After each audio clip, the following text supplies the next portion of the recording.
What's up guys, welcome back to the channel. I know it's a bit cliche for everybody, we haven't done a video in a while, so got a really exciting project that we're on where we are kitting out. We're currently first fixing the garden office slash golf sim, so I'll flip you around and I'll show you quick plans. So we've got our designs from Savvy Solutions AV. So basically the idea is we're kitting this out, pre-wiring it for multiple speaker locations. We've got LED lighting going in, AVR and stuff. So we've got the plans. We've also got our cable schedule. We've got a, 7 meter wide, 5 meter wide, 7 meter long. Excuse me, Suntex and lows, and then it's like a 3 meter high, massive. So projector is going to go up here, and then where Lewis is moving the ladders, we've got a big screen, massive screen. There we go. So you can see huge space. So we're just getting our cable routes planned. Well, we've planned our cable routes. We're now going to get everything fitted in. I haven't got the tripod with me, so we're not going to be doing any time lapses, so I'll come back to you when we get to the point of where we've got stuff to show you. Okay, we are at the end of day one. It doesn't look like we've done much. We have kind of tidied everything into a nice neat pile. So board is going in this corner here, and we'll have, basically we've got 25mm conduit that runs round the perimeter of the building. What's that in your hands, Lewis? No idea. Don't get the wrong idea, people. You never do anything like this. So we've got basically finished floor is 150mm, then the screed is 25mm. So we've done conduit all the way around, and we've still got to pin it in places, but all the way around, singles all the way through. So it means that if anything gets damaged or anything stops working, we can obviously pull new cables through. We've got a dedicated supply going in for the rack. We've got data and coax in from the front of the house. We've got all back boxes mounted with the exception of some back boxes for subwoofers. Speaker cables for the time being are just going to be looped up in the walls, but we will mark them on the plans, so we know exactly where they're going to be for future use. The LED strip is being moved, so where that back box is, that's where it was originally going. But what's happened is the client's basically gone, we have got a hit zone and we may end up hitting the ceiling where the tape's going to go, so could you move it? Because the client's going to put in some like foam matting on the ceiling to stop the golf ball damage. So the LED strip is now going to start here, which is about, I think it was 186mm away from the screen. So yeah, that's what we're up to at the moment. We have tomorrow got to carry on doing the ceiling. So all of our data and that is going to go up this wall where the Celotix is removed. And we'll take all the data points and access points from top down. We've got the power in for the projector, so we've still got to do data in that. Right, we are on day two. We're actually halfway through, well, probably a little bit more than halfway through in terms of day two. Let me spin you around and give you a quick show of what we're doing. Okay, so as you can see, cables are going in. So we've got some in already. So that is the projector location. We've got datas. We've got ceiling speaker cables in as well. You can just about see those. So we're using a 4-core cable for the left and right channels.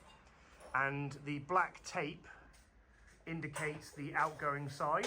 So when we come to strip that back for the speakers, we know which is our outgoing side. So we cut the side that's obviously for the left channel, leave the outgoing side. So I tend to use white and green on these cables, as the right channel, left channel is red and black, but everybody does it a little bit different. So we've still got to dress it in, but we've got obviously cables coming down there because the rack's going to be there. Lewis is just making sure we've got a center channel going in, so he's putting that in now. We've got cables dressed in, running down. Basically, the thermal insulated board is basically being screwed straight to the woodwork, so the client or the builder who's doing it is going to have to just literally notch out a little bit of the thermal insulation just so it sits flush. We've done the best that we can in that respect, so he's going to have to sort that out. Speakers, data in there, again, got to just literally notch out the woodwork and the Celotex so that the cables sit flat. We've got subwoofer input, that we've still got to do lighting and finish off the sockets, but we're not far off doing all the cables for the AV side of it. I think we're almost done, aren't we? AV wise? Yeah, pretty much. So yeah, Lewis has been cracking on. So yeah, little update on day 2. We should hopefully have everything done. We've got holes drilled out ready for the lighting cables to go in, so that is, well, that's within the cable zones, so you're allowed 150 mil from the edge. Obviously what will happen is you've got 40 mil of thermal insulated board and the actual thermal portion and the plaster in that, so that's 40 mil, which is that length there. So that, as it stands, is 150 mil from that edge anyway. Once you factor in the plasterboard going on, it's, you know, it's 110 million, so well within the range there. So yeah, we're going to crack on. Still got plenty to do, but we are getting there finally. So we will see you in a little bit. Right, we are 10:30-ish on day 2, and first fix has been completed. So we've got all of our rack.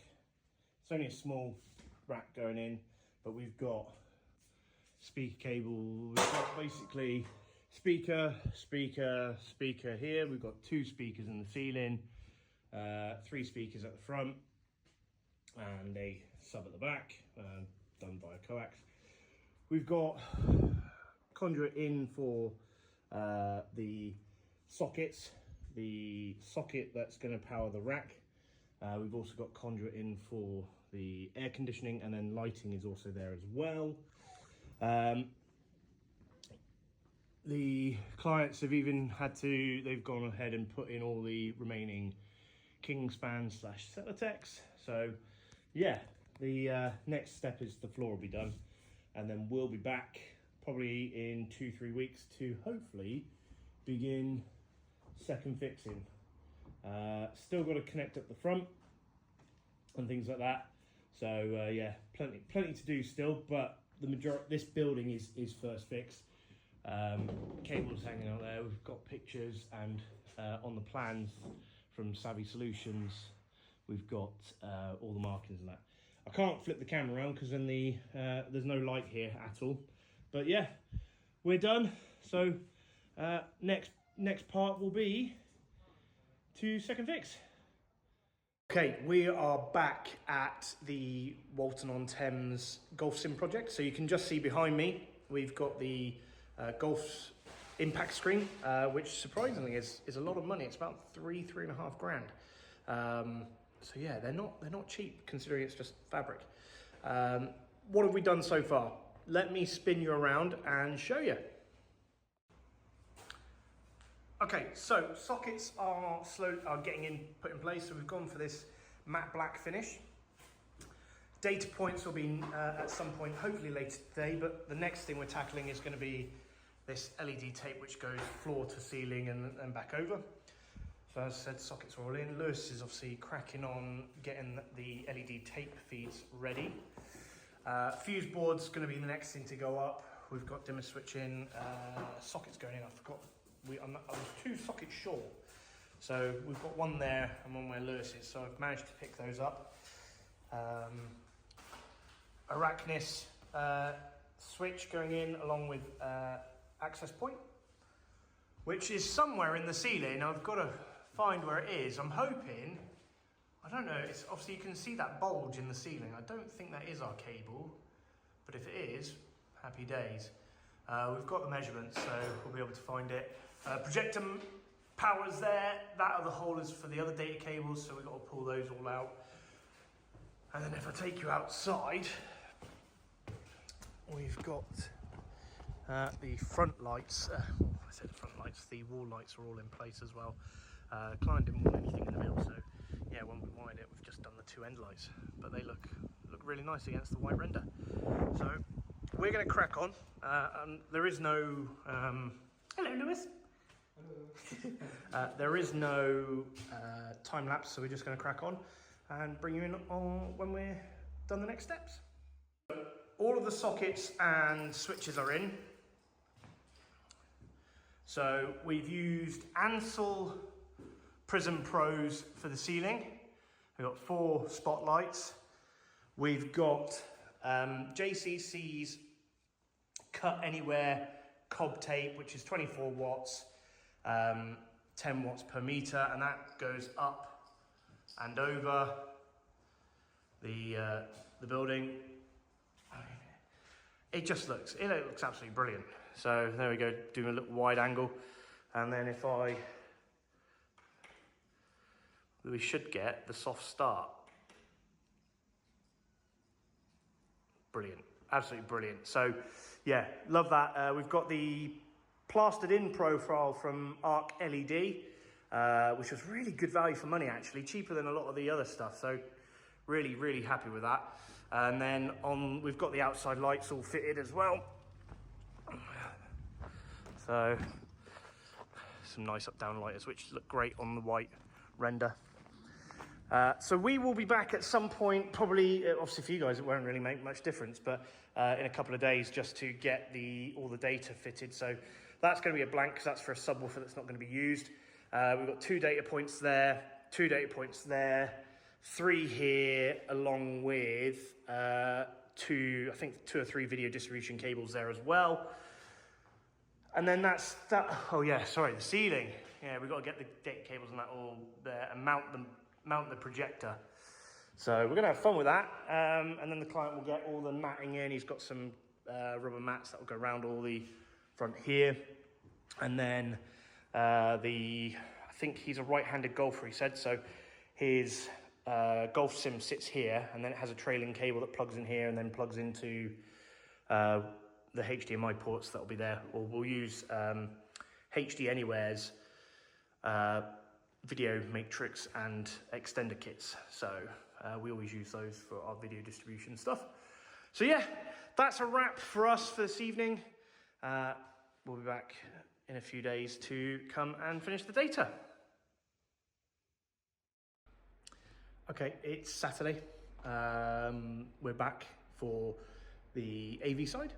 As you can see behind me, we've got our data down for the wireless access point, and I'm just about to dress. Well, I'm not dressing the rack just yet. I've got all the labels printed, so let me show you.